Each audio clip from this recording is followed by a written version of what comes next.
지난주에 이어서 로마서 3장 21절부터 26절까지의 말씀입니다. 이제는 율법 외에 하나님의 한 의가 나타났으니 율법과 선지자들에게 증거를 받은 것이라. 곧 예수 그리스도를 믿음으로 말미암아 모든 믿는 자에게 미치는 하나님의 의인이 차별이 없느니라. 모든 사람이 죄를 범하였음에 하나님의 영광에 이르지 못하더니 그리스도 예수 안에 있는 구속으로 말미암아 하나님의 은혜로 값없이 의롭다 하심을 얻은 자 되었느니라.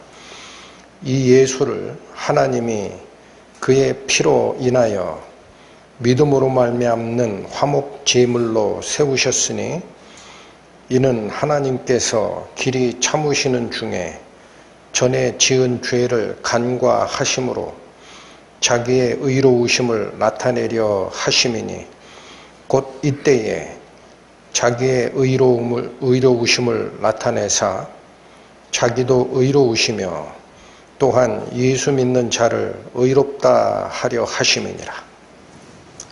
기도하시겠습니다. 하나님 아버지, 오늘 저희는 율법의 행위들에 의지하지 아니하고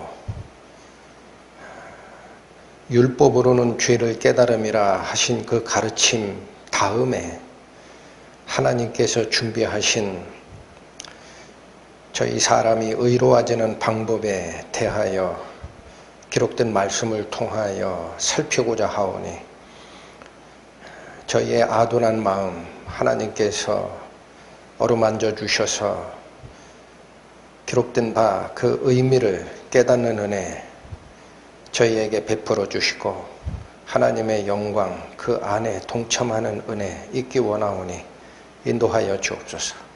예수님의 이름으로 기도 올립니다. 아멘. 그 말씀 시작하시기 전에 아까 찬양이 저는 마음에 와 닿았습니다. 어두운 내 눈 밝히사 진리를 보게 하소서. 오늘도 하나님께서 준비하신 은혜의 길로 이게 길 자체가 지금 하나가 다시 제시되는 거거든요. 이 내용을 통해 하나님께서 무엇을 준비하셨는지를 깨닫는 은혜 저희 눈이 밝아서 꼭 발견하는 자 됐으면 하는 마음에 말씀을 드렸습니다. 자, 다시 가십니다. 21절.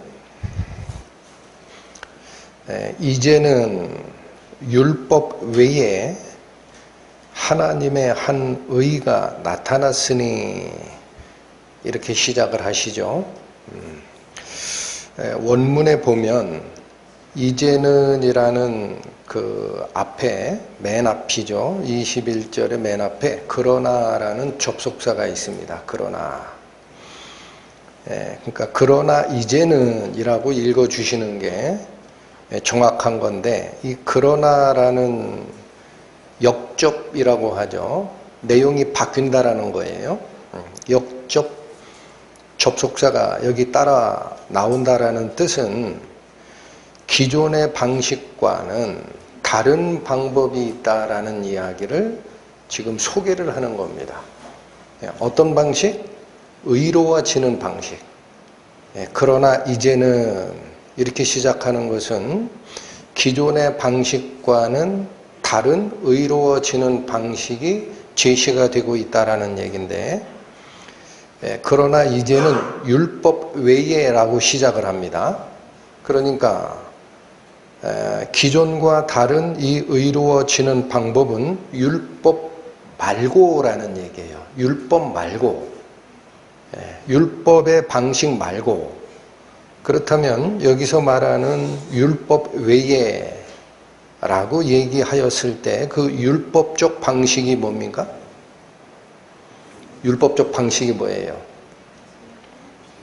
바로 앞에 있었던 20절에서 부인했던 게 있던 거예요. 오늘 저희가 살피는 게 21절이잖아요. 20절에서 무엇이 부인됐는가 보시면, 그러므로 율법의 행위로 그의 앞에 의롭다 하심을 얻을 육체가 있다 없다. 그래서 21절에 그러나 이제는 이라는 이 문맥을 읽어 나가실 때는 20절에서 사람들이 쫓아갔던 의로워지는 방법이라는 것이 있었다라는 거예요. 그게 율법의 행위를 통하여 의로워지고 싶었다라는 사람들의 방법인데, 그게 아닌이라는 뜻입니다. 율법 외에라는 이 말은 율법 말고, 너희들이 의롭다라고 생각했던 그 방식 말고, 좀 더 구체적으로 말씀을 드리면, 지난주에 이 율법의 행위들이라는 이 말은 율법에서 이야기하는 제의적 종교 의식들을 얘기한다라고 그랬습니다. 율법에서 얘기하는 제사 드리고 안식일 지키고 몸에, 하나님의 백성이니까 너희는 몸에 표시하라. 그래서 할례를 주고, 또 너희는 구별된 백성이니까 이방인하고 같이 놀면 안 된다 해서 구분하고 했던 그러한 방식들, 그러한 방식들 말고 이런 뜻입니다. 이제는 율법 외에 어떤 의가 나타났다라고 합니까? 하나님의 의가 나타났습니다. 하나님의 의. 그래서 이 하나님의 의라고 얘기할 때, 여러분, 저희가 말씀을 상고할 때 1장 17절에 복음에는 하나님의 의가 나타나서 믿음에서 믿음으로 이르게 한다라는 말씀 설명드렸어요. 의롭다라는 말은 원래적 의미는 옳다, 바르다라는 뜻입니다. 옳다, 바르다. 그 얘기는 내가 죄를 안 진다라는 좁은 의미가 아니고, 넓은 의미에서는 하나님 앞에 올바른 관계로 서 있다라는 뜻이라 그랬어요. 기억하시죠? 그래서 여기 하나님의 한 의가 나타났다라는 이 말은 내가 죄를 짓지 않아야 의로운 건데 왜 하나님의 의를 자꾸 얘기하느냐라고 생각을 하는 거예요, 사람들은. 그러니까 이 문맥을 이해를 못하는 거예요. 그렇죠? 하나님이 의로우신 분인 건 알겠어. 근데 지금 문제는 뭐예요? 사람이 죄인이냐 의인이냐의 문제죠? 그러니까 어떤 생각에 빠지느냐? 하나님이 의로운 거고 나하고 무슨 관계냐 이거야. 내가 의로워져야지. 그죠? 근데 그렇게 생각하니까 복음이 이해가 안 되는 거라는 얘기예요. 의롭다라는 말은 내가 죄를 안 진다라는 좁은 의미의 의미가 아니다. 로마서가 얘기하는 의롭다, righteousness라는 이 말은 하나님과의 관계가 어떻다? 바르게 다시 회복됐다라는 뜻이다. 그러니까 하나님의 한 의가 나타났다라는 이 말은 내가 죄를 안 짓는 상태로 됐다라는 뜻이 아니에요. 그 오해하니까 복음이 이해가 안 되는 거예요. 내가 죄를 안 짓는 상태로 됐다라는 게 아니라 하나님께서 하나님과 인간 사이의 관계가 틀어졌단 말이에요. 옳지 않은 관계로 틀어졌어요. 이것을 하나님께서 올바른 관계로 회복시키는 방법으로 하나님의 방법이 드러났다라는 얘기입니다. 이해되셨죠? 네. 하나님의 의가 왜 나한테 중요하냐? 다시 설명드립니다. 내가 죄를 짓다가 안 짓는 상태가 됐다라는 얘기가 아니에요. 그 얘기가 아니고, 죄를 짓게 되는 것은 하나님과의 관계가 틀어졌기 때문에 죄를 짓는 거예요. 하나님에서 떠났기 때문에. 그러면 하나님의 의가 드러났다라는 이 말은 무슨 뜻이냐? 틀어졌던 이 관계가 회복이 되는 방법이 내 방식 말고 하나님 편에서 제시한 방법이 나타났다라는 뜻입니다. 이해되시죠? 그래서 여기도 좀 깊게 가야 됩니다. 나타났으니 라는 이 단어가 파네로라고 읽히는 헬라어를 씁니다. 근데 그 뜻이 무슨 소리냐면 숨겨져 있던 것이 드러났다라는 거예요. 겉으로. 과거에는 감춰져 있던 거예요. 그게 지금은 드러났다라는 거예요. 하나님의 방법이 과거에 잘 몰랐다라는 얘기예요. 그런데 그게 앞으로 드러났다. 그래서 이 똑같은 나타났으니, 드러났으니라는 이 파네로라는 이 헬라어가 사용되는 곳을 가보면 이해가 되는 겁니다. 이게 무슨 뜻인지가. 그래서 골로새서 갑니다. 신약성경 325페이지 골로새서 1장 보십시오. 골로새서 1장 26절과 27절 보십니다.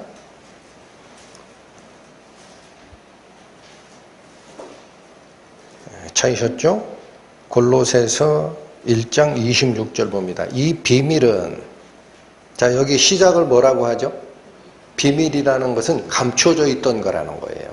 이 비밀은 만세와 만대로부터 오므로 감춰졌던 것인데, 그러니까 만세와 만대로부터 오므로라는 것은 뭐냐면 인간의 역사가 시작되기 전부터 그런 뜻입니다. 그래서 다른 성경에서는 이걸 영원 전부터라고 번역했어요. 영원 전부터 감춰져 있던 것이라는 거예요. 이 비밀이니까. 그러면 여러분, 이 만세와 만대로부터 오므로 감춰져 있던 것이다라는 얘기는 이 비밀이 언제부터 준비되어 있었단 얘기예요? 사람의 역사가 시작되기 전부터 준비되어 있었던 거라는 거예요. 그러니까 하나님이 사람을 만들기도 전부터, 또 하나님께서 사람에게 명령 주시고 선악과 따먹지 마라, 따먹으면 죽는다라는 이 상태가 지나서 사람이 따먹고 타락하는 그 행위가 있기도 전부터 하나님이 아신 거예요. 그래서 만세와 만대로부터 오므로 감추어져 있던 것인데 이제는 그의 성도들에게 나타났다고 합니다. 여러분, 여기서 문장의 그 어감이 똑같다라는 걸 발견해야 돼요. 여기 골로새서 1장 26절도 이제는 나타났다라고 하죠. 오늘 본문에 로마서 3장 21절에 이제는 하나님의 의가 나타났으니, 느낌이 오시나요? 같은 이야기를 하는 겁니다. 이제는 나타났다. 여기도 이제는 나타났다. 그래서 여기 누구에게 나타났다라고 하느냐? 그의 누구들에게 나타났다? 이것은 눈으로 보이는 나타남이 아니고 감춰져 있던 비밀이 벗겨지는 거기 때문에 잘 들으셔야 됩니다. 복음은 원래 그런 겁니다.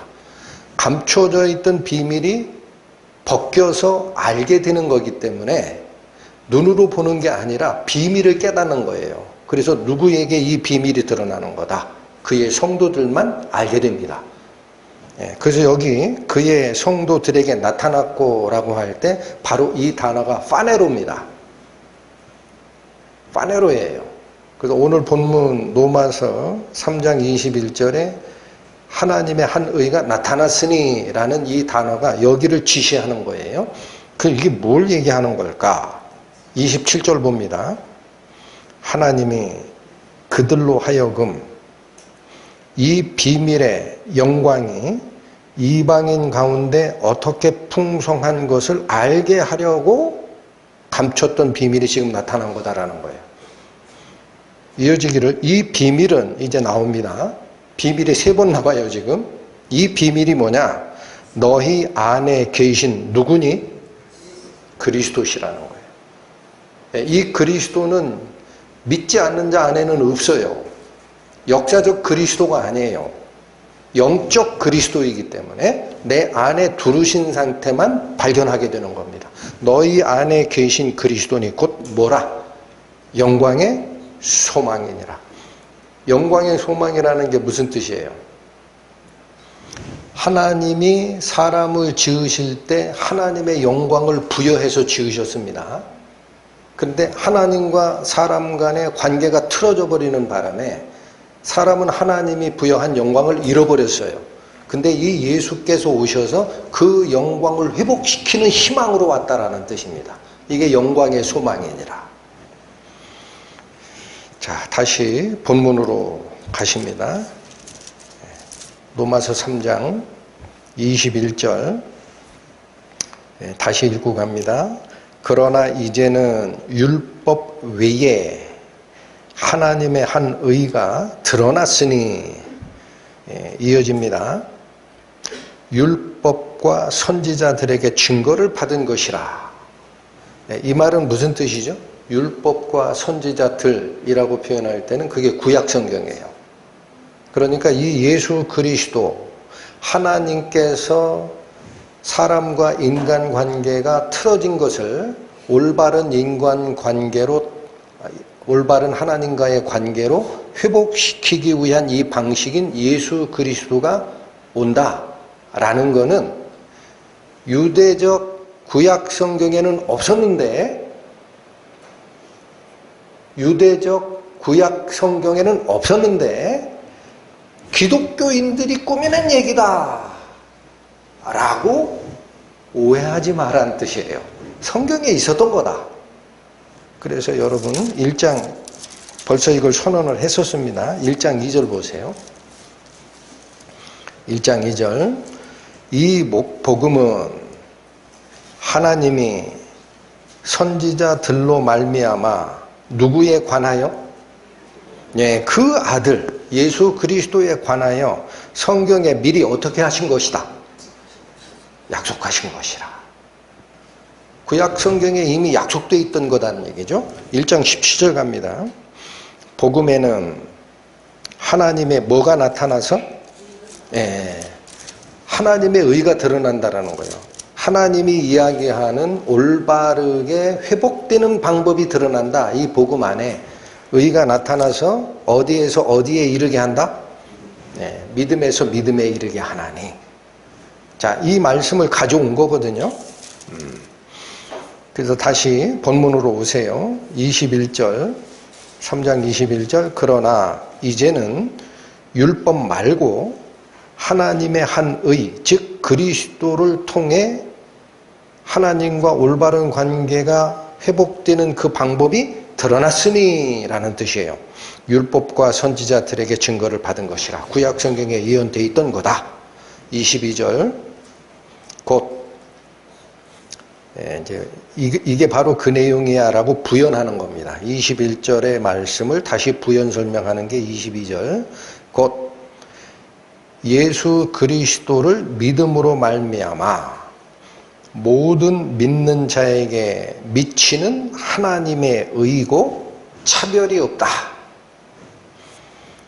여러분, 우리가 하나님과의 관계가 올바른 관계로 회복되는 방법으로 22절의 핵심이 뭐냐? 예수 그리스도를 믿음으로 된다라는 거예요. 여기 다시 한번 보세요.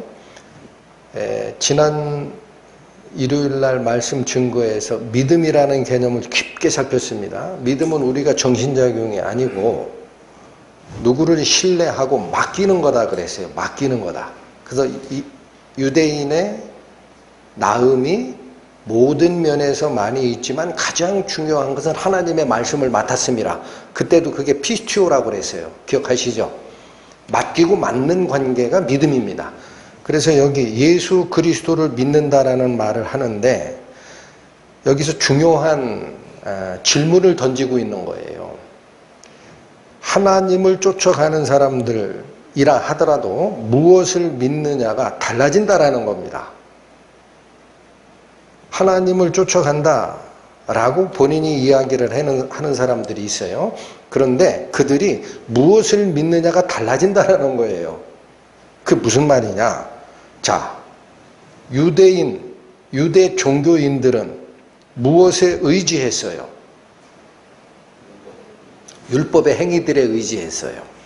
다시 안식일 지키고 제사 드리고 몸에 할례해서 별도 우리는 다른 민족이야 표시하고 이방인들하고 같이 놀지 말고 이런 외식적 행동으로서 그것에 의지함으로써 우리는 이방인과 달라. 우리는 죄인과 달라. 이걸 구분했던 거예요. 방식이 어느 방식을 썼다? 구별하는 방식을 썼어요. 우리는 달라. 하나님이 인친 표시를 가지고 있는 백성이야. 그런데 22절에 예수 그리스도를 믿음으로 라고 하는 이것은 그 종교적 의식행위에 의지하라라는 말이 아니에요. 그게 율법 말고 다른 방법이 있다라는 뜻이에요. 누구를 의지하라? 예수님을 의지하라. 이게 진짜 believer, 진짜 믿는 자입니다. 여러분, 제가 가끔 구분하지만 지금 사도 바울이 내치고 싶은 게 있어요. 하나님을 믿는 게 아니라 종교 행위에 의지해서 의롭다함을 인정받고자 했던 그 유대인의 방식, 그걸 전부 잘라내고 싶은 겁니다. 그게 뭐예요? 그게 종교예요. 종교. 그게 종교라고. 그런데 그 종교 필요 없다라는 거예요. 바울이 이야기하는 핵심이 종교가 아니고 제사 안 드려도 돼. 에? 몸에 할례 하지 않아도 돼. 이방인과 구분하려고 애쓰지 않아도 돼. 이스라엘 사람들이 외국 여행하다가 외국 그 땅을 밟고 자기 나라로 들어올 때, 야, 이 죄악된 이방 땅을 내가 발로 뒤졌으니 이 묻어있는 흙은 들어온 거야 하고 털고 돌아야 된다라는 거. 그런 거 안 해도 된다라는 거예요. 그거 말고 어떻게 하면 올바른 방식으로 회복되는 방법이 있다? 예수님을 믿는 방법이 있다. 예수님이 부활하셨기 때문에. 자, 여러분 꼭 구분하셔야 됩니다. 오늘날도 마찬가지입니다. 오늘날도 일요일날 모여서 찬양하고 말씀 듣고 기도하고 하는 이 예식을 지켜가지고 내가 하나님께 의롭다라고 인정받고자 하는 그런 마음을 가진 분들이 많아요. 그게 종교행위라는 거예요. 네? 특히나 이 하나님께서 우리에게 베풀어 주신 진리의 말씀이 무엇인지는 관심이 없고, 응? 카톨릭에서 얘기하는 미사라는 게 있어요. 미사. 매주일 미사 드리러 가요. 계속 제사 드리는 거예요. 그거 가지고 내가 하나님의 의로운 백성 안에 있다라고 주장하는 거. 이 방식이 뭐다? 그거 전부 배척되고 있는 거예요. 오늘 본문에서. 그거 말고 뭐를 믿어라? 예수 그리스도를 믿어라. 자, 또 보십니다. 22절. 곧 예수 그리스도를 믿음으로 말미암아 모든 믿는 자에게 미치는 하나님의 의라. 이렇게 선언합니다. 자, 이 하나님의 의는 어떤 방식으로 또 가느냐. 지금 두 가지를 여기서 구분해내는 거예요. 무엇을 의지하느냐. 종교적 행위를 의지하느냐. 예수님을 의지하느냐. 또 뒤에 나오는 믿는 자에게 미치는 방법이다라는 말은 뭐냐면 방법을 어떤 방식으로 하나님과의 틀어진 관계가 회복되느냐라는 거예요. 방법에 관한 문제예요. 여러분, 사람들은 자기도 모르는 사이에 내가 어느 교회에 간다, 내가 이 교회에 간다, 내가 저 교회에 간다, 내가 어느 성당에 간다, 이런 걸 가지고 자기가 하나님께 관계가 회복됐다라고 착각하는 경우가 있어요. 다시 말씀드리면 관계의 회복을 내가 몸담고 있는 소사이어티가 있어요. 내가 몸담고 있는 그룹이 있어. 글로 가면 내가 하나님과 관계가 회복되는 줄 알아. 다시 얘기하면 혈연적 관계, 또 종교적 관계, 이 방식으로 내가 거기에 그 무리에 포함되어 있다면 하나님과의 관계가 회복된다라고 생각하는 방법이 있어요. 노마서는 이거를 다 끊어내고 싶은 겁니다. 그렇게는 하나님과의 관계가 회복되는 게 없다. 그럼 어떻게 회복이 된다? 믿어야 된다. 자, 여기 또 나오죠. 믿어야 된다라는 게 뭐예요? 믿다가 무슨 뜻이에요? 예수님을 부정하느냐 인정하느냐의 단계가 아니라 그랬어요. 믿다라는 것은 맡기는 거예요. 맡기는 방법으로. 어디에 맡겨요? 하나님의 의에 맡겨요. 하나님께서 제시하는 방법에 나를 넘겨드리는 겁니다. 그래서 여기 다시 보세요. 별거 아닌 것 같지만 중요합니다. 혈연적 관계, 종교적 방식으로 어느 무리에 속해 있다라는 것은 사람이 자기를 구별하는 방법이에요.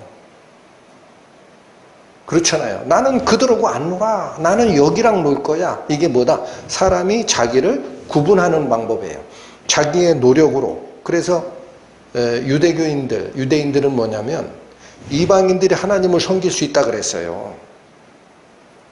잘 보셔야 됩니다. 이방인도 하나님을 섬길 수 있다. 근데 너희가 하나님을 섬기려면 그룹이 달라져야 된다. 그룹을 옮겨와라 그래. 유대교로 뭐 해라? 개종해라. 그래서 몸에 할례 받고 회당 예배에 참석하고 그러면 저쪽 그룹에서 이쪽 그룹으로 옮겨온 거야. 그리고 너희도 똑같이 제사에 참여하고 해야 된다. 이게 뭐예요? 내가 속해 있는 그룹을 바꾸면서 하나님과의 관계가 회복된다라고 느꼈던 외형적 방식이라는 거예요. 근데 그렇게 해서는 하나님과의 관계가 회복이 된다, 안 된다? 안 된다. 사람과의 관계만 회복이 됐지. 하나님이 이야기하는 방법은 뭐다? 예수 그리스도를 믿음으로 이게 하나님의 의라 그랬어요. 하나님이 제시한 방법, 내 생각 버리고 하나님이 제시한 그 방법을 받아들여라 라는 얘기입니다. 그게 믿음입니다. 그러면 여기 중요한 게 이거예요. 구약 성경에 있었다 그랬어요. 율법과 선지자들에게 증거를 받은 방법이다. 그럼 구약에도 예수님 믿지 않으면 구원 못 받는다라는 말이 있었습니까? 잘 들으셔야 돼요. 지금 이게 다 무너지고 있는 시대이기 때문에 제가 강조합니다. 구약에도 예수님 없이는 의로워질 수 없다라는 말이 있었습니까? 생각 안 해보신 거죠? 굉장히 중요한 거예요. 구약에도 그런 말이 있었냐? 자, 예레미야 갑니다. 예레미야 33장 구약 1107페이지 펴보십니다.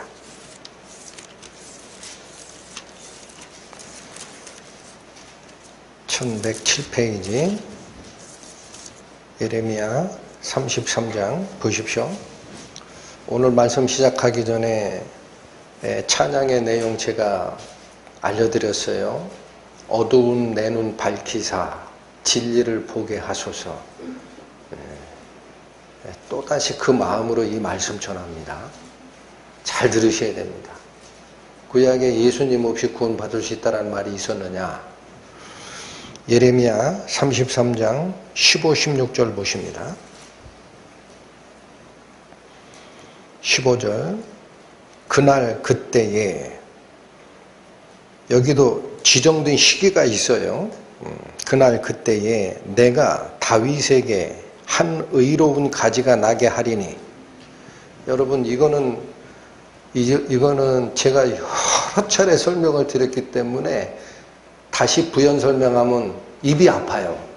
이거 누구 얘기하는 거라 그랬어요? 다윗의 자손으로 오실 예수 그리스도. 확실히 아시죠? 예, 그날 그때 때가 되면 내가 다윗에게 한 의로운 가지가 나게 하리니. 자, 다윗의 후손으로 올 이분은 죄가 없어요. 그게 의로운 싹이에요. 의로운 싹. 싹이 나게 하리니 그가 이 땅에 공의와 정의를 실행할 것이라. 하나님의 공의와 하나님의 정의가 실현되도록 오시는 분이 다윗의 후손으로 오실 죄 없는 누군가가 있다라는 거예요. 이게 메시아입니다. 그런데 16절 보십시오. 그날에, 자, 바로 그날 그때 이 메시아가 나와야 그 뜻이에요. 그날에 유다가 구원을 얻겠고 예루살렘이 안전히 거할 것이며 그 성은 여호와 우리의 의라 일컬음을 입으리라. 여러분 잘 보십시오. 16절이 이 얘기예요. 유다, 예루살렘 누구를 가리키는 말이에요? 유대인이에요. 구약 백성. 그러면 이런 얘기입니다. 하나님이 선택하신 유대인, 이스라엘 백성, 그 핵심인 예루살렘이 언제 구원을 받고 언제 의로워진다 그래요? 언제 구원을 받고 언제 의로워진다? 그날에, 이 그날이 뭐냐? 15절에 있었던 다윗의 시에서 나올 한 의로운 새싹, 그리스도가 오실 그날에 유다가 구원을 얻게 됩니다. 그러니까 이 싹이 나오기 전에는 유대인에게 구원이 있어요, 없어요? 있어요, 없어요? 없어요. 있다고 얘기하는 사람이 있다면 여러분 어떻게 하셔야 돼요? 제가 지금 중요한 질문 드려요. 유대인들은 그리스도가 오시기 전에도 하나님의 선택된 약속을 받은 백성이기 때문에 구원받을 수 있다. 누가 그런 얘기를 했다고 치세요. 그 말 따라가야 돼요, 말아야 돼요? 이거 구약 성경이에요, 여러분. 그날에 가서야 유다가 구원을 얻는 거예요. 맞죠? 그리고 뭐라고 그래요? 예루살렘 성, 그 안, 하나님이 약속하신 도성에 안전하게 거하게 될 것이고, 그 성, 하나님이 약속한 그 도시가 여호와 우리의 의라 일컬음을 얻으리라. 이게 뭐예요?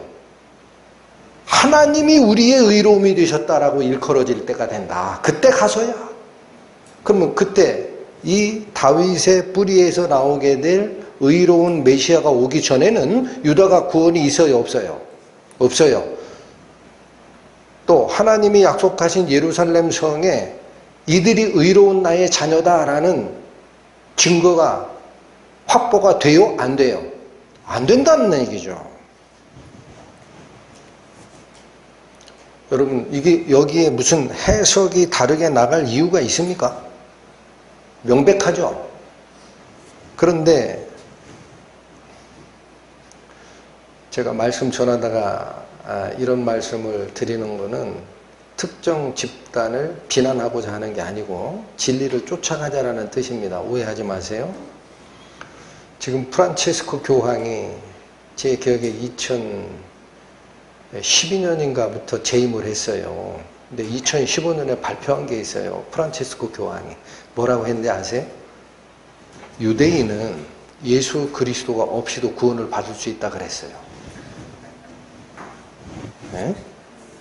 하나님이 약속한 백성이기 때문에 예수 그리스도 없이 구원이 가능하대.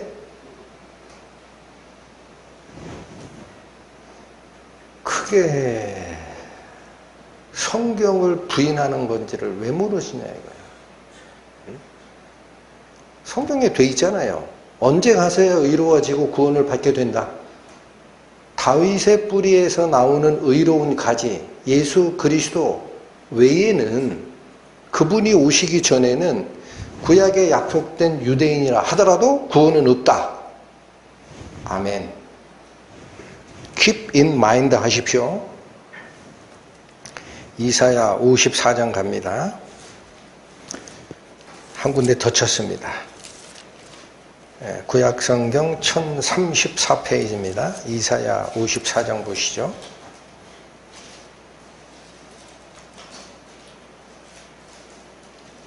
17절 보십니다.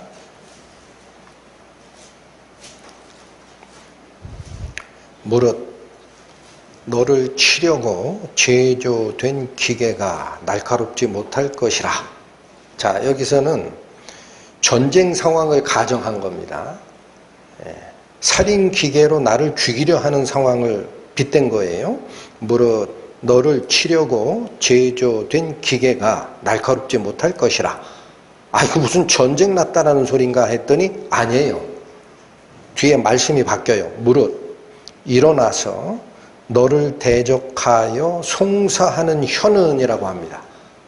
그러니까 이 죽고 살고 죽고 하는 이 문제, 서로 다투는 이 문제가 육체적 살인의 문제가 아니라 송사의 문제, 혀의 문제예요. 이해되셨죠? 너를 대적하여 송사하는 혀, 너희 잘못됐다 이렇게 비난하는 그 말, 이 혀가 내게 정죄를 당하리니. 자, 여기 신기한 말씀하십니다. 여러분, 하나님 앞에 누가 죄인이냐 의인이냐라는 이 송사의 문제가 있어요. 그러면 어느 한 무리가 있고요, 이쪽에 다른 무리가 있습니다. 그럴 때 이 다른 무리가 이쪽 무리에게 지금 뭐를 가지고 송사하는 거냐? 야, 너 잘못했잖아. 너는 뭘 날 게 있냐? 너도 죄 짓고 있어. 라고 송사하는 혀로 이 사람 잘못됐다라고 자꾸 지적하는 상황이에요. 그게 날카로운 기계로 치는 상태랑 같은 거예요. 그런데 그 혀가 너를 아무리 송사한다 하더라도 여기 내게 정죄를 받으리라라고 되어 있어요. 여기 잘 보셔야 됩니다. 두 무리가 있는데 이쪽 무리에게 너 잘못했어. 너도 죄 짓잖아. 네가 뭘 안 돼 있다라고 자꾸 혀로 송사해요. 그런데 이 문맥은 그들이 내게 정죄를 받게 된다라는 거예요. 너는 죄가, 그러니까 이 얘기죠. 똑같다고 그래서 똑같이 죄인의 취급을 받는 게 아니라 이 송사가 되돌아간다라는 얘기입니다. 너를 정죄할 자가 없으리라. 그 왜 그래요? 보십시오. 너를 대적하여 송사하는 혀는 네게 정죄를 당하리니 이는이라고 합니다. 이것이라는 뜻이에요.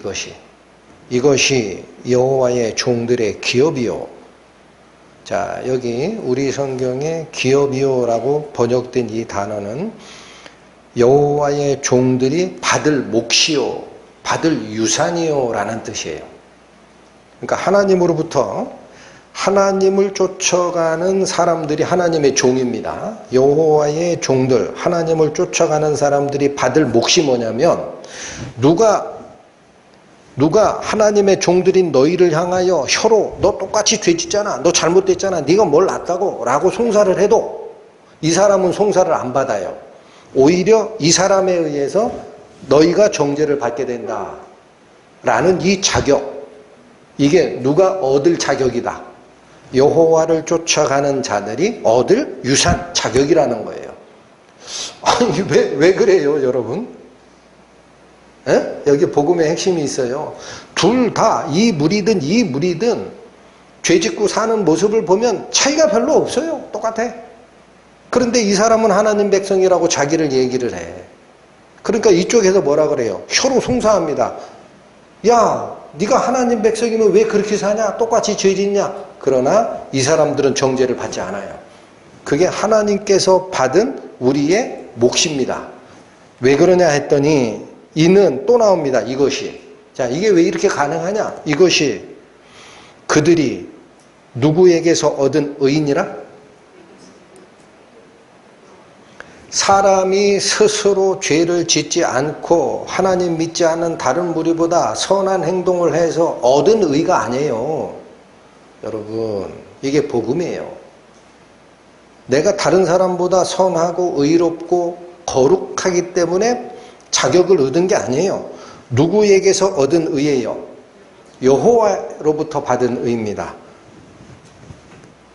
여호와의 말이니라. 여기다 사족 붙이지 마라. 그러니까 여기 잘 보십시오. 오늘 말씀하는 노마서의 복음의 완성품이 있습니다. 이제는 율법 말고 하나님의 의가 하나가 나타났다. 만세전부터 감춰져 있던 비밀이다. 이 하나님의 의라는 방식으로 너희가 의로워지는 거야. 할렐루야. 구약에 왜 없습니까? 여러분, 복음은 다 숨어 있어요. 율법과 선지자들에게 증거받은 게 있어요. 이렇게 의로워지는 거야. 너희 스스로 행동이 나았다고? 그러면 하나님이 준 의가 아니지. 네 스스로 의로워진 거지. 그 무슨 하나님의 선물이냐 그게. 네 스스로 의로워진 거지. 여러분 이해가 되세요? 네, 이걸 구분하셔야 됩니다. 자, 그래서 오늘 본문 다시 갑니다. 오늘 본문 21, 22절을 읽고 가겠습니다. 그러나 이제는 율법 말고 하나님의 한 의가 나타났으니 율법과 선지자들, 즉 구약 성경에 증거가 있었던 거다.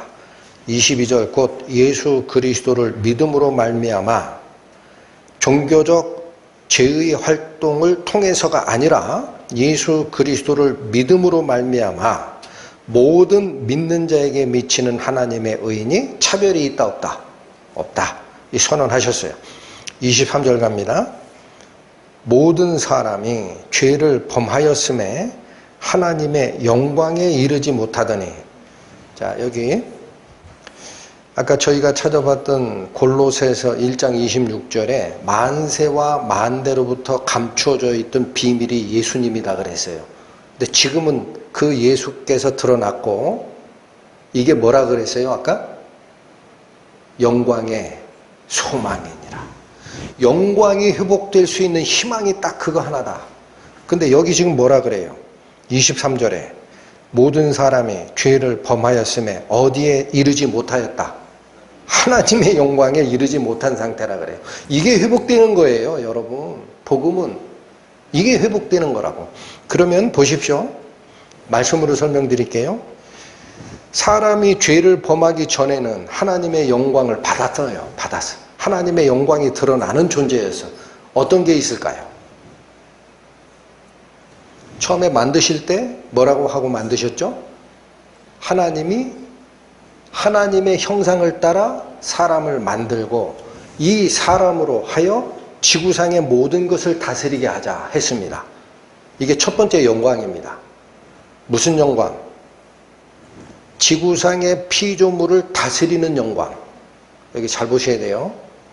사람에게 부여한 영광이 뭐냐면요. 지구상에 많은 피조물이 있지만 거기에 지배자로 누가 서 있어요? 사람이 서 있어요. 잘 보셔야 돼요. 응? 지구상의 피조세계, 물질세계의 이 피조세계의 지배자로 누구를 세웠다? 사람을 세웠다라는 거예요. 근데 여기 조심해야 됩니다. 사람이 이거를 다스릴 능력이 있어요? 없어요? 있어요? 없어요? 하나님을 떠나면 안 돼요. 응? 하나님 밑에서 하나님의 그 능력을 공유할 때라야 밑으로 다스림의 능력이 생겨. 이걸 착각한 거예요 사람이. 그래서 하나님 제끼고 나 혼자 다스려도 돼 라고 생각한 거야. 그게 영광을 잃어버리는 첫 번째 유혹입니다. 그래서 뱀이 하와를 꿰일 때 첫 번째 한 얘기가 뭐죠? 너희가 이 나무의 열매를 먹으면 너희가 하나님처럼 돼 그랬잖아. 그럼 위에 하나님 둘 필요 없다라는 거예요. 하나님 버려라. 네 스스로 피조세계를 다스리는 영광을 더 키워갈 수 있다. 아뿔싸. 근데 그 말을 딱 듣고 따먹는 순간에 뭐가 문제가 생겼어요.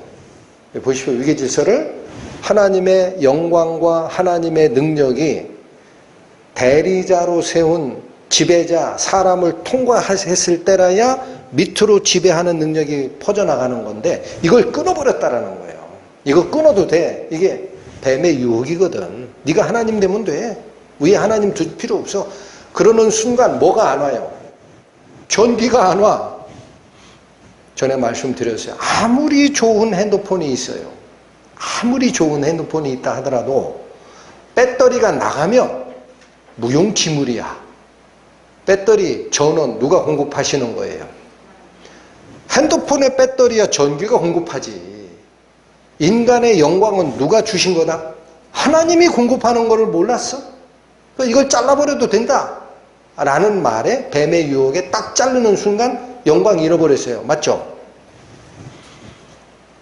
이게 첫 번째 잃어버린 인간이 잃어버린 영광입니다. 두 번째 잃어버린 인간의 영광이 뭘까요? 하나님과의 관계가 끊어지지 않고 하나님과 같이 교류하고 사는 상태가 되면 하나님의 영원한 생명이 인간에게 그대로 투사가 돼서 안 죽습니다. 그것도 잊어버렸어요. 그래서 창세기에 보면 하나님께서 아담과 하와를 에덴 동산에서 내쫓으실 때 한 말이 있어요. 왜 내쫓아요? 저들이 선악을 아는 일에 우리 중 하나와 같이 되었으니 생명과도 먹고 영생할까 하노라 하고 내쫓아요. 여기가 해석하기가 좀 어려운데 오늘은 그 복잡한 걸로 안 들어갑니다. 중요한 것은 범죄 후에 인간은 영생의 권리에서 내쫓긴 겁니다. 확실하죠? 그게 인간이 잃어버린 두 가지 영광이에요. 이게 하나님의 영광에 이르지 못하더니 라는 뜻입니다. 모든 사람이 죄 속에 있었기 때문에 하나님의 영향력에서 떨어진 상태가 돼 있었기 때문에 하나님이 허락한 영광에는 도달할 수 없었다. 일부만 그렇다, 모든 자가 그렇다. 24절 보십시오. 여기서부터 굉장히 중요한 방법이 바뀝니다. 그리스도 예수 안에 있는 구속으로 말미암아. 자, 여러 차례 말씀을 드렸지만 중요한 거니까 다시 한번, 구속이라는 게 무슨 뜻이라 그랬어요? 구속. 이게 한자입니다. 구할 구자에 값을 치르다라는 속자를 써요. 구속이 무슨 뜻이나? 구하기 위해 값을 치르다.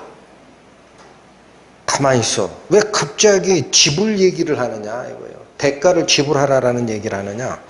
여러분, 그래서 이 구속이라는 이 단어는 구약 성경에서 언제 쓰이는 거냐? 노예 상태에서 빼내기 위해서 대가를 지불하다라는 뜻입니다.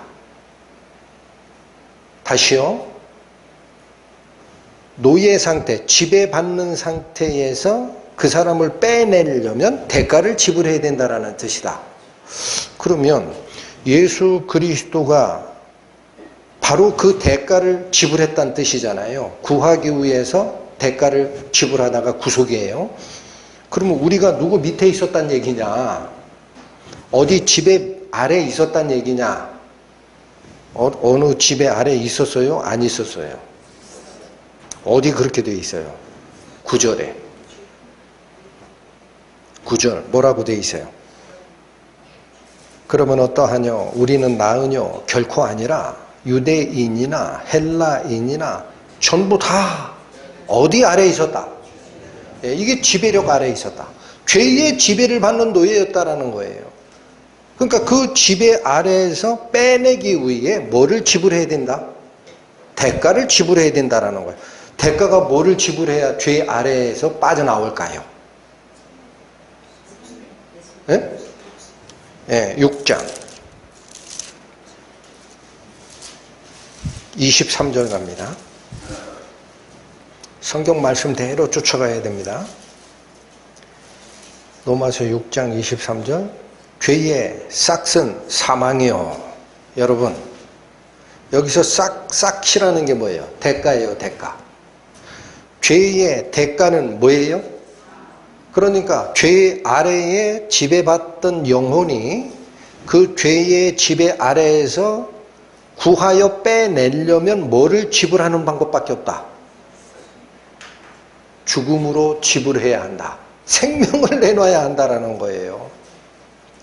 이것밖에 없어요. 여러분, 성경에 잘 보십시오.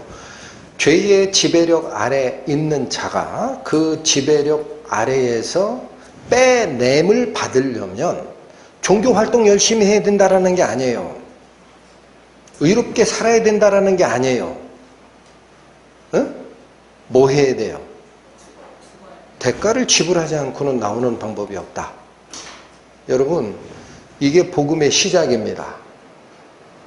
죄의 지배력 아래에 있던 자가 그 지배로부터 탈출하여 구원을 받는 방법은요, 내가 의로워지는 게 아니에요. 아니라고요. 그게 전 인류가 쏟고 있는 최대의 착각이라는 거예요. 그게 아니고 뭐를 지불해야 돼요? 대가를 지불하면 나오는 거예요. 그런데 여기 보십시오. 오늘 본문으로 오십니다. 24절이죠. 로마서 3장 24절. 그리스도 예수 안에 있는 구속으로 말미암아. 구속으로 말미암아. 예수 그리스도 안에 대금을 지불한 게 있다라는 거예요. 응? 하나님의 은혜로 값없이 의롭다 하심을 얻은 자가 됐다라는 겁니다. 여기 은혜로라는 말이 있어요. 은혜. 이 은혜라는 말이 뜻이 뭐냐면 받을 자격이 없는 자에게 주는 호의입니다. 호의. 한마디로 공짜로 주는 거예요. 저 사람 받을 자격 없어요. 응? 근데 그냥 내가 줄게. 선물이야. 받아. 이게 은혜야. 근데 뒤에 값없이라는 것도 무슨 뜻이에요? 대가 지불이 없이. 그러니까 여러분 두 번 강조한 겁니다. 하나님의 은혜로 값없이 라는 이 단어는 두 번을 강조한 거예요.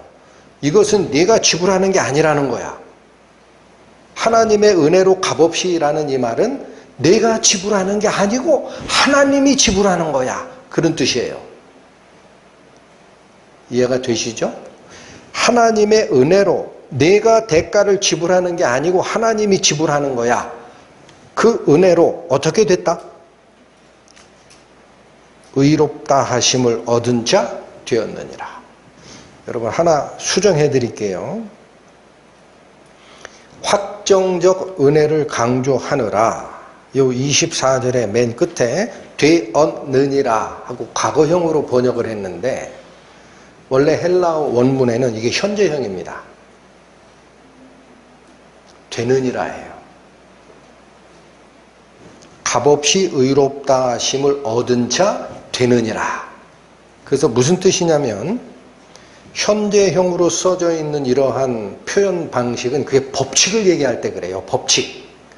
1대1로 너는 받고 너는 못 받고 얘기를 할 때 쓰는 게 아니에요. 이 현재형은. 뭐를 얘기하는 거다? 법칙, 원리를 얘기할 때 이렇게 씁니다. 항상 변하지 않는 현재형을 써요. 그러니까 무슨 말입니까?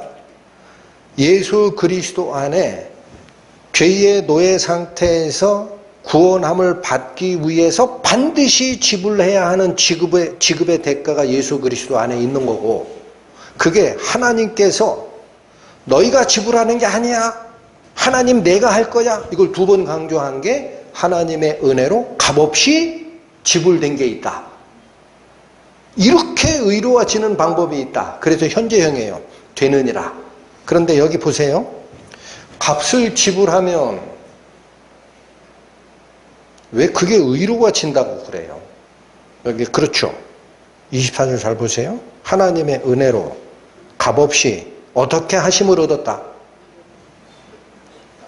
자, 이 절구에 넣고 쇠 공이로 깰라고 해도 안 깨지는 게 하나가 있어요.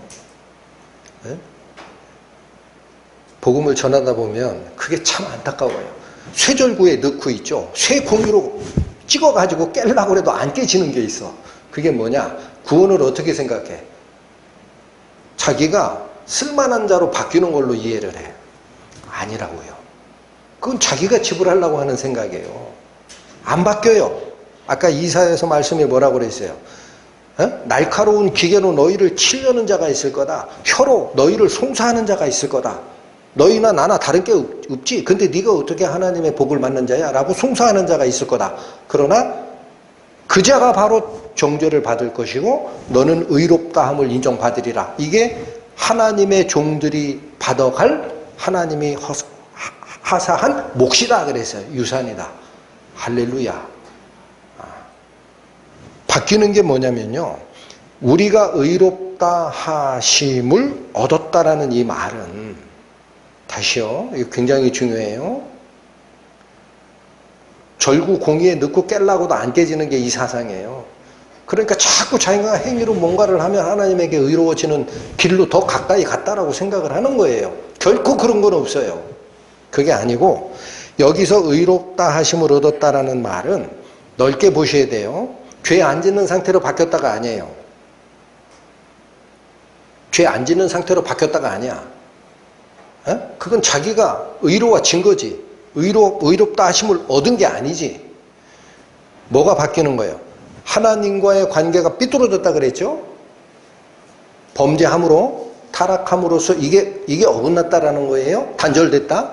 근데 이 관계가 틀어졌던 하나님과의 관계가 올바른 관계로 회복되는 방법이 있다라는 거예요. 아시겠습니까? 그게 구원이에요. 그게 구원이라고. 그러니까 내가 뭔가 내 스스로 본질적으로 바뀌어져서 하나님께 가는 게 아니고 올 수 없어. 너희는 받을 자격이 없어. 하나님의 은혜를 받을 자격이 없어. 그런데도 하나님이 주셔. 어떻게 주시느냐? 하나님의 방법으로 해결하십니다. 내 머리를 돌리려고 하지 마세요. 하나님의 방법으로 해결하는 게 있다라는 거야. 자, 이게 뭘까? 25절 갑니다. 이 예수를 하나님이 그의 피로 인하여 믿음으로 말미암는 화목 제물로 세우셨으니 라고 하죠. 자, 여기 수식어구가 많아요. 핵심에 집중하셔야 됩니다. 25절의 상반절은 이 예수를 하나님이 화목 제물로 세우셨다라는 핵심이에요. 나머지는 수식어구야. 자, 이 예수를 누가 세우셨다? 내가 세웠다? 하나님이 세웠다? 야, 이게 주체가 달라져요. 그런데 은혜 받으셔야 됩니다. 세우셨으니 라는 이 단어 있죠. 이 단어에 헬라어의 원래 그 단어는 프로티데미라는 단어입니다. 프로티데미. 제가 말씀드리지만 모르셔도 돼요. 의미가 중요해. 프로라는 게 뭐냐? 어디 앞에야. 프로, 어디 앞에. 프론트. 영어로 얘기하면 어디 앞에. 티데미라는 게 뭐냐? 놓다라는 거예요. 그러니까 이 말은 번역은 화목 제물로 세우셨으니 이렇게 번역이 됐지만 원문의 뜻을 살려서 번역한다면 하나님께서 우리 앞에 이렇게 놔줬다라는 거예요. 예수를 하나님께서 우리 앞에 이렇게 위치시켰다. 그래서 이게 무슨 뜻이냐면 제공하다라는 거예요. 선물로 주다. 여러분, 우리가 손님들이 있어요. 손님들이 있어요. 여기 선물이 있어요. 이 선물이 당신 거야 라고 할 때는 어떻게 해야 돼? 가지고 있으면 안 돼요. 그 사람 앞에 딱 놔주는 거야. 하나씩. 하나씩. 응? 하나씩. 안 받으신 분 있어? 하나씩 하나씩 앞에다 놓는 거야. 이해가 돼요? 그래서 이게 제공하다, 준비하여 주다, 선물로 주다라는 뜻입니다. 앞에 놓다.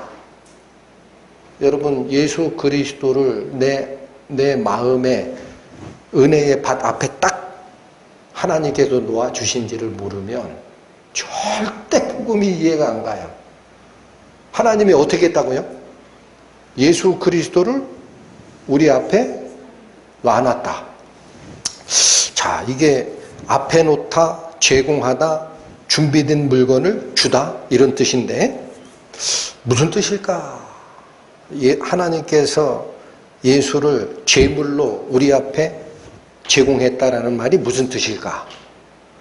혹시 기억나시는 구약의 히스토리가 있는 분? 생각나시는 게 있는 분? 하나님이 제물을 준비한다? 하나님이 제물을 우리 앞에 준비해서 주셨다? 있다. 뭐죠? 창세기 22장 갑니다. 여러분, 성경이 푸는 거예요. 대충 뭐가 되는 게 아니에요. 창세기 22장 갑니다. 자, 이거 여러 차례 설명드려요. 아브라함에게 독생자 이삭을 하나님의 능력으로 주시고 나서 그 이삭이 청년기쯤 됐을 때 청천벽력 같은 명령을 내리십니다. 하나님이 아브라함에게 뭐라고 그래요? 네 독생자 이삭 있잖아.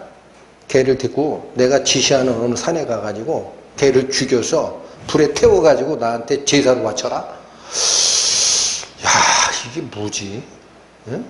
그런데 신기한 것은 가요. 한참을 가요. 자기 종들하고 아들하고 같이. 그리고 그 산 밑에 딱 도착하니까 아브라함이 어떻게 해요? 종들은 그 밑에 기다리라 그래. 제사 드리고 내가 내 아들하고 같이 가서 제사 드리고 내려올 때까지 기다려라 하고 산으로 올라가는데 이삭의 지게에다가 그 불태워 드리는 제사는 이 태울 화목 나무가 있어야 되잖아. 그죠? 그거 자기가 지고 가고 횃불은 아브라함 아버지가 지고 가는데 아니 이삭이 가만히 보니까 제사로 올라가는 건데 뭐가 없어요? 양이 없는 거야, 양이. 그래가지고 여기 묻잖아요. 8절. 7절부터 보세요. 이삭이 그 아비 아브라함에게 말하여 가로되 내 아버지여 하니 그가 가로되 내 아들아 내가 여기 있노라. 이삭이 가로되 불과 나무는 있거니와 번제에 쓸 어린 양은 어디 있습니까? 이렇게 물어요. 8절 뭐라고 대답이 나오나 보세요. 아브라함이 가로되 아들아 번제에 쓸 어린 양은 누가? 하나님이 자기를 위해서 친히 어떻게 하시리라. 아, 여기 있네. 할렐루야. 그래서 예수께서 있죠, 부자와 나사로 비유를 들을 때 매일 잔치 베풀고 향락 즐기던 그 부자는 죽어서 무저갱에 들어가요. 부자 문 앞에 떨어지는 음식 가지고 어떻게든 연명하려고 했던 그 가난한 거지 나사로는 어디에 들어갔다 그래요? 아브라함의 품. 어디라고요? 아브라함의 품. 그게 뭐냐? 구약으로 빗댄 겁니다. 아브라함은 아버지 하나님을 상징해요. 그러면 여기 독생자 이삭은 누구를 상징해요? 하나님의 독생자 예수 그리스도예요. 그러니까 이삭 잡으라는 거예요. 내가 잡을 거니까. 내가 앞으로 이렇게 잡을 거야. 그런데 여러분, 여기 아브라함이 이게 비밀을 알았는지 몰랐는지 모르겠어요. 성경이 그렇게 지금 증언을 해요. 아브라함의 입에서 나온 답이 정답이야. 번제에 쓸 어린 양은 누가 준비할 거다? 하나님이 준비해서 줄 거야. 그러면 여기 보십시오. 오늘 본문에. 오늘 본문 다시 오세요. 로마서 3장 25절. 이 예수를 누가? 하나님이 그의 피로 인하여 믿음으로 말미암는 뭐로 제시했다? 희생제물로 세우셨다라는 게 무슨 뜻이다? 앞에 놨다. 준비해서 제공했다. 성경 말씀이 한 1.1핵이라도 틀려요. 한 치의 오차도 없어요.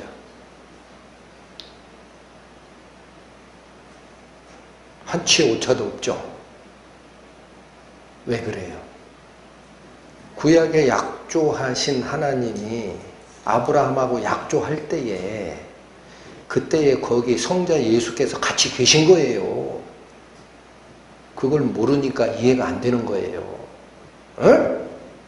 그걸 만세전부터 성부 하나님과 성자 하나님이 상의하시고 이렇게 될 거니까 아들아 네가 죽어야 된다. 아 예 아버지 제가 가겠습니다. 한 거라고.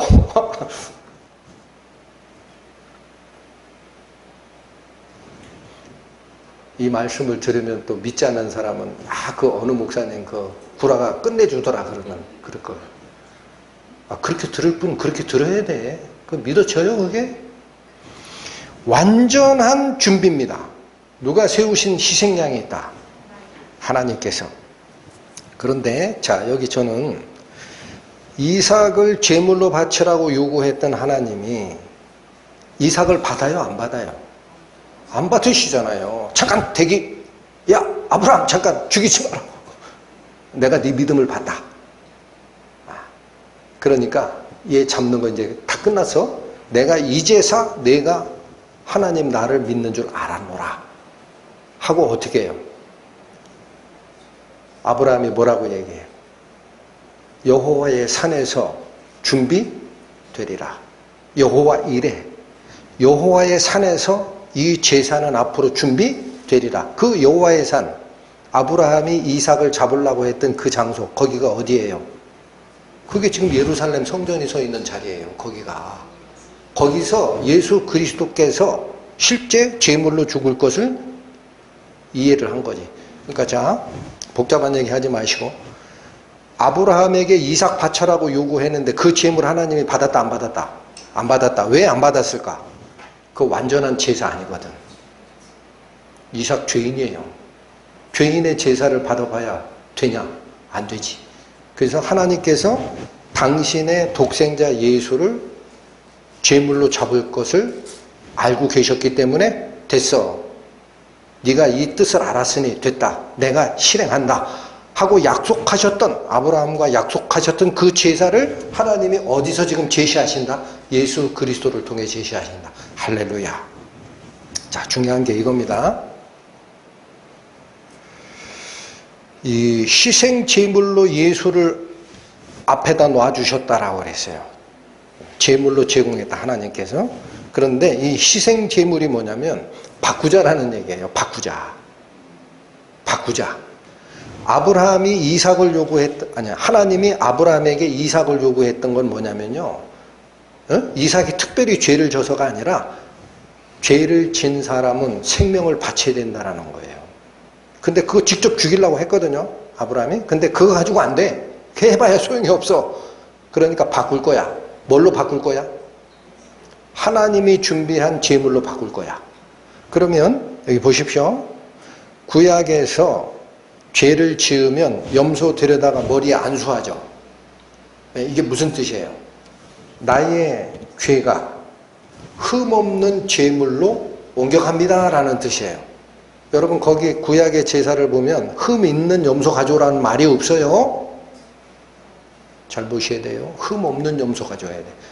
동물이 흠이 있고 없고 한쪽 다리가 절고 그렇게 중요한 게 아니고 앞으로 하나님이 드릴 완전한 제사에서는 죄가 없는 제물이 올 거다. 그러니까 이 얘기예요. 이게 안수한다라는 얘기는 내가 가지고 있는 죄가 흠 없는 제물로 넘어갑니다. 이러고 끝나는 게 아니에요.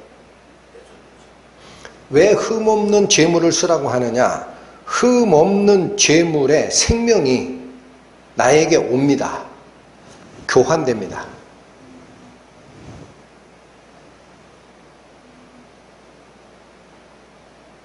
성경에 어디 그런 말이 있어? 그런 말을 찾아보죠. 고린도 후서 가보세요. 신약 성경 고린도 후서 5장 291페이지 보십시오.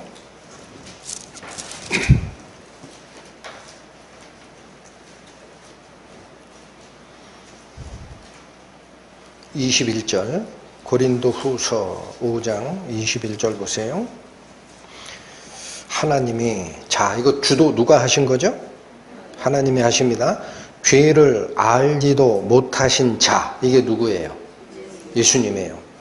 죄를 알지도 못하신 자로 우리를 대신하여 죄를 삼으셨어요. 그래서 예수께서 십자가에 죽는 것은 자기 죄 때문에 죽는 게 아니에요. 우리 죄 때문에 죽는 거예요. 죄를 삼으셨어요. 이것은 그 뒤가 중요합니다. 우리로 하여금 저 안에서, 예수 안에서 뭐가 되게 하려 함이라? 하나님의 의가 되게 하려 하심이라. 이게 교환입니다. 여러분, 세상 창조 이전부터 성부 하나님과 성자 하나님은 한 인격체 안에서, 위격은 다르지만 한 인격체 안에서 모든 생각과 기쁨과 계획과 능력을 공유한 자입니다. 잘 들으셔야 돼요. 성자 하나님과 성부 하나님은 위격은 다르지만 하나의 인격 아래서 능력과 은혜와 기쁨과 계획을 다 공유하신 분이야. 한마디로 하나로 연합되신 분이에요. 그래서 삼위이지만 일체라고 하는 겁니다. 그러니까 성부 하나님과 성자 하나님 간의 친밀함 이상으로 하나님과의 관계가 연합될 수 있는 존재는 세상에 없어요. 이해하셨죠? 완전한 연합이야. 그 완전한 연합의 은혜를 누구에게 준 거예요? 예수님께서 죽으시고 내가 죽어야 할 죄 대신 예수님께서 죄를 짊어져 죽으시고 끝난 게 아니라 예수께서 하나님과의 올바른 관계, 생명을 공유하고 뜻을 공유하고 기쁨을 공유하고 했던 그 관계가 우리에게 이전돼서 우리가 그러한 위치에서 살아갈 수 있게 됐다. 그게 저의 안에서 하나님과 올바른 관계가 회복되려 하심이라 라는 뜻이다 이거예요. 놀랍지 않습니까? 예? 이게 희생 제물과 죄인 간의 교환 관계라는 거예요. 분명히 나오죠, 고린도서에. 예수 그리스도께서 우리를 대신하여 죽으신 것은 예수 그리스도께서 성부 하나님과 누리셨던 일체화된 기쁨과 삶의 목적과 살아가는 방법을 우리에게 전수하시기 위해서 그런 거다. 그럼 자, 여기 보십시오. 사람은 이기적이 돼가지고요. 하나님께서 이거 준비했다 그러면 하나님 빨리 주세요. 하나님 빨리 주시라고. 공짜라며. 받을 자격이 없는 자에게 주는 하나님의 호의, 값없이 주는 그게 하나님의 은혜. 빨리 주세요. 라고만 이야기를 해. 그러니까 못 받아요. 구원을 못 받는다고. 제가 금방 뭐라 그랬어요? 희생 제물이 거기 와가지고 나를 대신하여 죽는 것은 희생 제물로부터 은혜를 받는 거다. 교환하는 거다. 중요한 거라 그랬어요. 교환하는 거예요. 그러면 희생 제물로부터는 은혜를 받아야 돼. 그럼 나는 뭐를 내놔야 되지. 내놓는 게 없이 교환이 일어나요? 안 일어나요? 뭘 내놔야 될까요?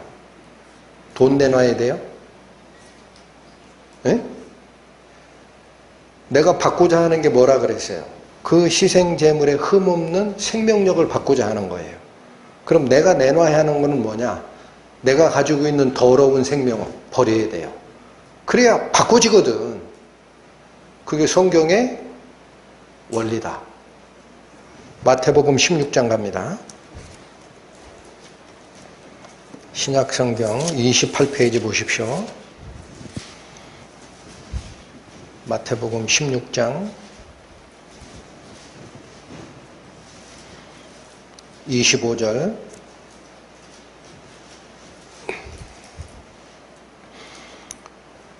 누구든지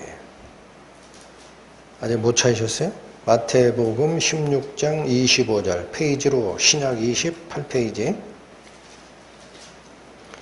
25절. 누구든지, 자 여기 예외가 있다 없다.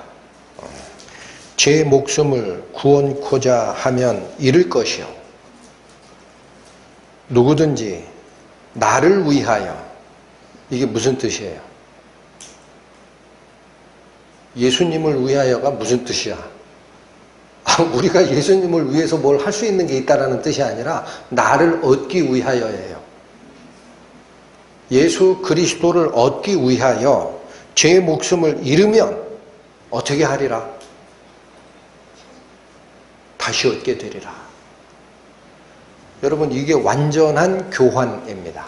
그러니까 우리가 예수님을 믿는다라는 말은 무슨 얘기냐면요, 나 예수님 싫어하는 게 아니고 예수님 너무 좋아, 예수님 병자 다 고친 거 너무 좋아, 살려낸 거, 나사로 죽은 자 살려낸 거 좋아, 그 능력 나한테 주셔, 내가 받을 거야. 이게 믿음이 아니고 그건 욕심이에요. 이기적인 거라고. 그거 받으려면 뭐를 내놔야 된다? 현재 내가 가지고 있는 이 목숨이 죄에 오염된 거니까 털털 털어서 예수님께 던져야 돼요. 그래야 교환이 일어나요. 그래야 구원이 일어나. 그래서 예수께서 우리에게 주시는 복음은 값 없지만 그 생명을 얻기 위해서는 내가 가지고 있는 생명, 더러운 생명, 아직 내 잔에 오염된 물이 남아있는 상태에서 생수를 볼 수가 없어요. 이걸 다 버려야, 그릇을 깨끗하게 한 상태라야 하나님께서 새 생명수를 거기다 붓는 거예요. 그게 교환입니다. 할렐루야. 여러분, 이 말씀을 듣는 분들, 내가 왜 구원을 못 받을까? 하나님의 은혜가 이해가 되고 그렇게 원하는데 왜 내 건 안 될까? 고민하는 분들, 자기의 썩어질 목숨 안 내놨기 때문에 교환이 안 일어나는 겁니다. 응? 확실히 기억하셔야 돼요. 그러니까 자꾸 달라고만 하니까 그게 교환이 일어나느냐? 응? 내게 중요하고 내 시간이 중요하고 내 생명이 중요한데 예수님께 바칠 시간 없어? 예수님께 줄 거 없어? 예수님은 나한테 은혜를 주시는 분이니까 나는 받기만 할 거야. 이런 자세로는 구원이 없다. 다시 갑니다. 오늘 본문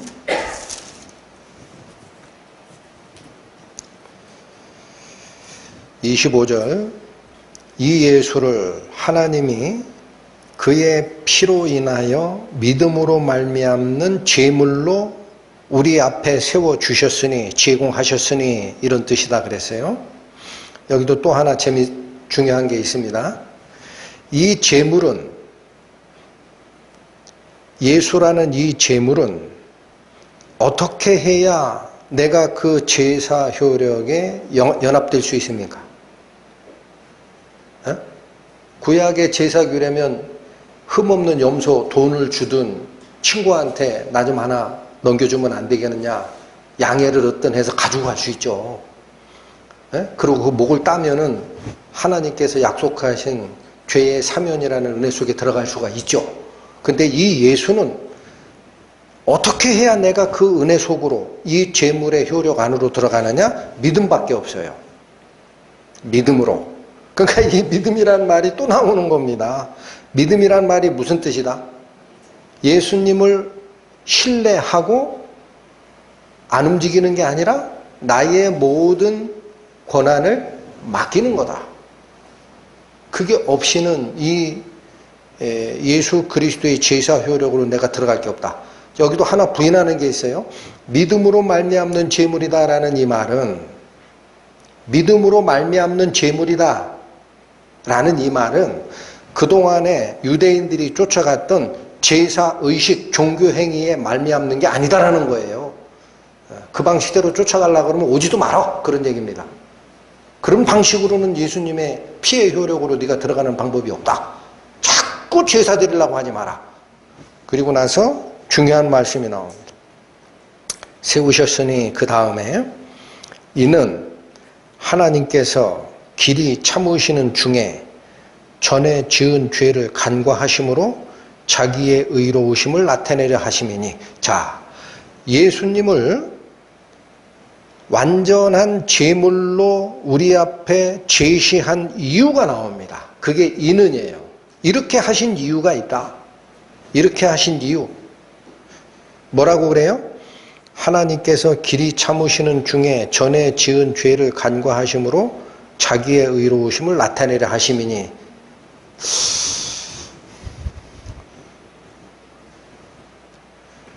한 20번 읽어보세요. 이해가 되나? 20번 읽어도 이해가 안 되면 100번 읽어보세요. 이해가 되나? 이거 안 돼요. 이해 안 되게 번역된 문장이에요. 자, 여기 잘 보십시오. 헬라어 원문에 있는 순서대로 바꿔드릴게요. 하나님께서 다음에 요거 필요하시면 표시하세요. 길이 참으시는 중에 전에 지은 죄를 간과하심으로, 여기까지를 괄호에 넣으세요. 헬라어는 이게, 헬라어 원문에는 이게 뒤에 나와요. 뒤에. 그래서 이해가 안 되도록 번역이 되어 있습니다. 그러니까 이렇게 읽으셔야 된다는 거예요. 이렇게 하신 이유는, 그 다음 하나님께서 자기의 의로우심을 나타내려 하심이니, 이렇게 읽으셔야 돼. 다시 얘기해요. 예수 그리스도를 제물로 제시하신 이유가 뭐다? 하나님이 자기가 의롭다 하심을 입증하기 위해서 그렇게 하셨다라는 거야.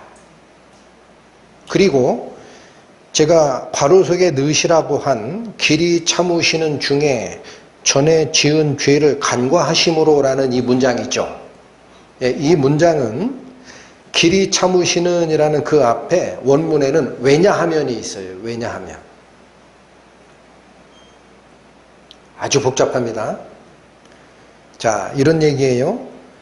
이렇게 하신 것은 하나님께서 자기의 의로우심을 나타내려고 하신 것이니, 왜냐하면 길이 참으시는 중에 전에 지은 죄를 간과하셨기 때문이라, 이런 뜻이에요.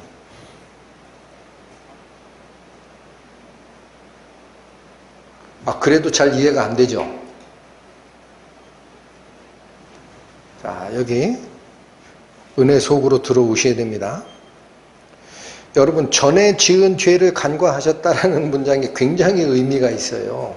이 말을, 이 성경 읽으시는 분들이, 아니 그러면 예수님하고 복음의 은혜 속에 들어간 사람은 내가 지나왔던 과거 죄는 면제가 되고 앞으로 짓는 죄는 책임을 묻겠다는 얘기인가? 이렇게 읽혀진다고. 첫 번째 잘못 읽으면. 그게 아니에요. 이 말은 그 뜻이 아니에요.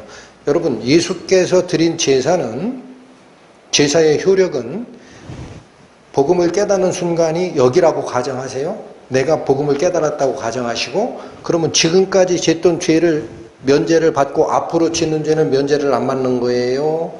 지금까지 짓던 죄도 면제를 받고 앞으로 질 죄까지 면제를 받는 거예요. 전부 다예요. 그게 히브리서가 얘기하는 거예요. 딱 한 번에 영원한 제사를 드리시고, 그죠? 그러니까 여기를 그렇게 읽으면 안 된다라는 거라고. 그러면 이 말이 무슨 뜻이냐? 응? 자, 제가 첨부하라라고 했던 왜냐하면까지 첨부해서 읽으세요. 왜냐하면 길게 참으시는 중에 전에 지은 죄를 간과하셨기 때문이라 라는 거예요. 네, 조금만 더 들어갑니다. 간과하심이라는 게 무슨 뜻이에요? 네, 우리 단어로 하면은 별로 안 좋은 뜻이 돼. 간과했다라는 건 이렇게 보고 있죠? 지나쳤다라는 거예요. 볼간, 지나칠 과야. 보고 이렇게 눈을 돌렸다. 이거 죄가 있네? 에이, 안 본 걸로 할 거야. 이런 뜻이 돼. 뜻이 참 힘들어요. 근데 이 간과하심이라는 이 단어가 원래 헬라어로 얘기하면은 파레시스라는 단어인데, 그게 무슨 뜻인지 아세요? 패스오버예요.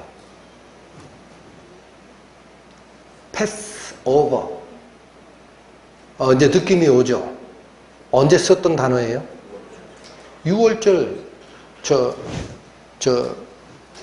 이집트, 애굽의 파라오 밑에 노예 살해하던 당신의 백성을 꺼낼 때 마지막에 장자 죽이는 재앙을 보내요. 그때 하나님이 뭐라고 그랬냐면, 야, 이스라엘 백성 너희들은 이날 저녁에 밖으로 나오면 안 된다. 양을 잡아서 안에 들어가서 허리띠 딱 매고 언제 출발해도 될 만큼 준비해서 다 먹되, 그 양을 잡은 피를 너희들이 사는 집 문설주와 인방에다가 바르고 그 속에 숨어. 그럼 내가 땅에 내려가서 죄를 물을 때에 이 표를 보면 너희를 패스오버 하리라 그랬어요.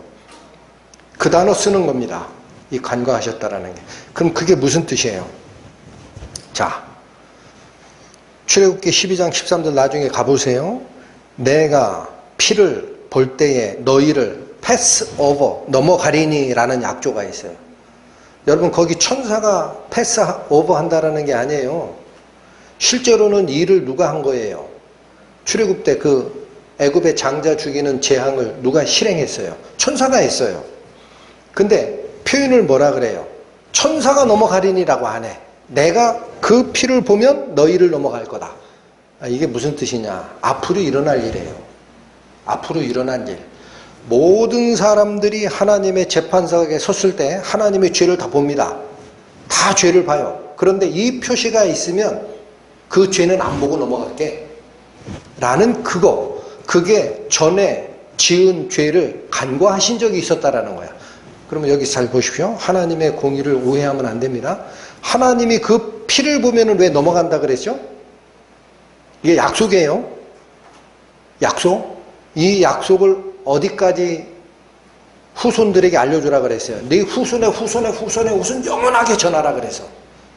6월절의 이 의미를, 이게 뭡니까? 라고 네 아이들이 물으면 이것은 이렇게 우리를 구원한 표야. 이렇게 꼭 설명해야 된다? 라고까지 해서. 하나님의 약조야. 그러면 이 약조가 그 당시에는 양의 피가 바르면 넘어갔어요. 근데 생각하세요. 양을 잡으면 사람이 지었던 죄가 없어지나요? 양을 잡았다고 사람이 지었던 죄값이 지불됐어요? 아니잖아요. 그런데 왜 약속하셨어? 하나님이. 옛날에 그렇게 약속한 거 있지 않냐라는 거예요. 전에 지었던 죄를 하나님이 패스오버 했던 게 있지 않냐. 그거 언제까지 지금 참았다? 출애굽 때부터, 사실은 아담이 범죄했던 때부터 예수님 올 때까지 지금까지 참았다. 길게 참아주신 게 있다. 약속 하나 믿고 참았다. 하나님이. 뭐 보면 넘어간다. 피 보면 넘어간다는 약속.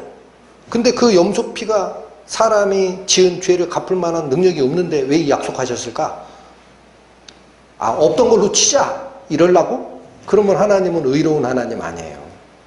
가짜 하나님이에요. 근데 그 약속을 지금 이루시려고 무슨 피를 가지고 오신 거예요?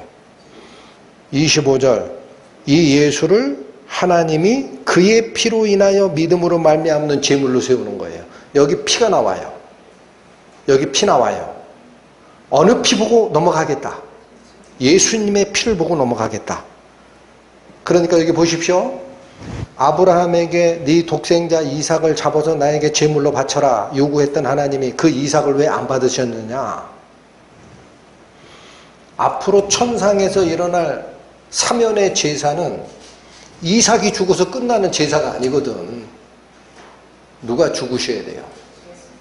죄가 없는, 그것도 영원한 생명을 가지신 예수 그리스도께서 죽어야 그 영원한 생명이 죄인된 나에게 이전되고 내 죄는 글로 넘어가는 거예요. 이게 교환이라 그랬어요. 그래야 나는 영원히 사는 생명으로 바꿔치기가 돼. 그게 완전한 제사라는 거예요. 그래서 아들아, 번제했을 어린 양은 하나님께서 자기를 위해 친히 준비하실 거야 라는 예언이 있는 거예요. 그 약속대로 완전한 제물은 누가 만드시는 거예요? 사람이 만드는 거 아니죠. 누가 지불하시는 거예요? 하나님이 지불하시는 거예요. 뭐를? 죄값을. 에? 그러니까 그때 약속했던 이 피를 보면 너희는 넘어갈 거야 라는 그 약속은 염소피를 보면 넘어간다는 게 아니다. 뭐를 보면 넘어간다는 거다? 완전한 생명을 가지고 흠도 없었던 내 아들의 생명이 값이 치러진 걸 보면 너희는 사면을 해줄 거다라는 얘기예요. 예수님도 그래서 이런 말씀하셨어요. 잡히시기 전날 밤 제자들하고 만찬을 베풀면서 떡을 나눠주시고 포도주를 나눠주시면서 포도주 나눠줄 때 뭐라 그랬죠? 이 피는 너희를 위하여 흘리는 바 나의 피, 곧 언약의 피니라. 무슨 피? 언약의 피. 언제 약속하신 거? 출애굽 때 약속하신 피. 예? 그걸 누가 준비해서 제시한 거다? 하나님께서. 그러면 자, 여기 이 말입니다. 이 말 잘 들으십시오. 하나님께서 길이 참으시는 중에 전에 지은 죄를 간과하셨기 때문에 옛날에는 약속만 주시고 아직 이루어지지 않았어요. 그런데 그 약속 이루셔야 하나님이 올바로 약속 지키시는 분임을 입증하죠. 그래서 지금은 뭐를 세우셨다? 예수를 그 피로 말미암는 화목제물로 앞으로 제시하셨다. 그러니까 이게 약속을 하나님이 지켰다 안 지켰다? 그걸 뭐라고 한 거다? 26절 보세요. 곧 이때에, 여러분 여기도 잘 보세요. 25절은 전에 그랬어요. 전에. 25절은 전에 지은 죄를 간과하신 적이 있었다. 26절은 이제는 어떻게 했다? 그때 약속했던 사면의 조건을 이제는 완성했다라는 거예요. 이때에 자기가 의로우심을 나타내사. 이 말이 무슨 뜻이에요? 여기 잘 보십시오. 하나님이 불의한데 하나님 스스로가 의롭다라는 걸 입증했다라는 뜻이 아니고, 하나님은 원래 의로우신 분이에요. 죄가 하나도 없어요. 그러니까 여기서 이 말은 무슨 뜻이에요? 자기가 의로우심을 나타냈다라는 게 뭐예요? 하나님이 약속하셨던 그 제물을 하나님께서 마련해서 주셔야 하나님이 올바로 처신하신 거지. 약속은 했는데 재물을 만들어주지 않았어. 그러면 하나님이 의로우신, righteous 한 거예요? wrong 한 거예요? 쉽죠? 하나님이 거짓말 하시는 거예요? 올바로 이행하신 거예요? 이게 그 뜻입니다. 하나님이 의로움을 나타내시기 위해서 예수를 제물로 세웠다라는 말은 옛날에 약속했던 그 완전한 제물 있잖아. 그건 내 아들이야. 나의 독생자 예수를 죽일 거야. 이게 하나님이 약속했던 과거의 약속을 완전히 이행하기 위해 예수를 잡으신 거다. 그래서 예수께서 최후의 만찬에서 제자들에게 포도주잔 나눠주며 뭐라 그랬다? 이 피는 너희를 위하여 흘리는 바 나의 피 곧 언약의 피니라. 약속했던 피야. 이 안에서 모든 게 해결되는 거야. 26절 다시 보십니다. 곧 지금 자기의 의로우심을 드러내셔서, 즉 약속을 이행하셔서 그런 뜻이에요. 자기도 의로우시고 하나님도 올바르신 분이시고 또한 예수 믿는 자를 의롭다 하려 하심이라. 자, 그래서 방법이 뭐밖에 없어요. 예수께서 죄값을 완전하게 지고 가셨고 반대로 예수께서 가지고 계셨던 죄 없는, 흠 없는 영원한 생명을 나에게 옮겨주신 이 상태면, 여러분 이제 생각하세요. 교환이 됐어요. 그러면 완전한 생명을 교환받은 내 입장에서는 나는 하나님 앞에 설 수 있어요, 없어요? 네? 충분하다. 부족한 게 있냐? 충분하다. 그걸 뭐라고 표현한 거냐? 예수를 믿는 자도 올바른 위치에 섰다라고 해주려고 그 과거의 약속을 완성하신 거다라는 거예요. 이게 뭐예요? 복음이에요. 응? 그래서 1장 2절에 이 복음은 하나님이 선지자들로 말미암아 누구에 대해서 미리 약속했던 거다. 그의 아들. 아멘.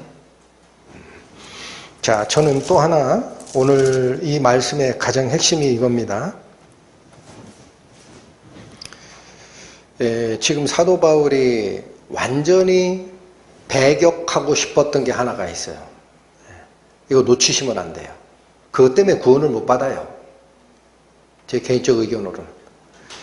분명히 내가 어느 사람들의 무리, 하나님을 숭배하는 어느 종교 집단 그 안에 들어가서 예배 드리고 미사 올리고 하면은 이 관계가 혈연적 관계와 종교적 관계가 나를 하나님 앞에 올바른 관계로 회복시키겠지라는 것은 율법의 행위들에 의지하는 겁니다. 그 종교적 의식행위, 예배가 됐든 미사가 됐든 거기에 가서 눈물 찔찔 짜고 감동 느꼈다고 그래서 하나님하고의 관계가 회복됐다라는 착각에 빠지면 안 된다라는 거예요. 뭘 통해서밖에는 없다. 하나님과의 관계가 회복되는 것은 하나님께서 준비하신 그리스도라는 희생의 효력, 그분과 나의 죄와 그분의 흠없는 영원한 생명에 맞교환되는 이 효력, 이것을 99%도 안 됩니다. 100% 의지할 때만 은혜가 내게 된다. 아멘. 기도하시고 마치겠습니다. 하나님 아버지, 오늘 저희는 종교적 행위와 그러한 구분들에 힘입어서 자기들은 하나님의 택하신 백성이다 라고 생각했던 그 잘못된 구별 기준이 무엇인지 성경 말씀을 통해 다시 가르침을 받았습니다. 그 방식으로는 하나님과의 관계가 회복될 수 없음을 다시 확인하며 오직 대가의 지불과 능력의 부여는 하나님께서 준비하신 예수 그리스도의 피와 그 그 부활의 능력밖에 없음을 다시 확인하고 부디 이 말씀을 듣는 모든 영혼들도 우리의 어두운 눈을 밝히사 진리를 보게 하소서라는 찬양의 그 가사와 같이 마음을 열고 하나님의 은혜, 하나님의 생명, 그 생명을 받기 위해 자기가 가지고 있는 더러움, 욕심, 목적, 모든 것을 쓰레기통에 버리는 은혜 있기 원하오니 저희 손을 잡아 인도하여 주옵소서. 예수님의 이름으로 기도 올립니다. 아멘.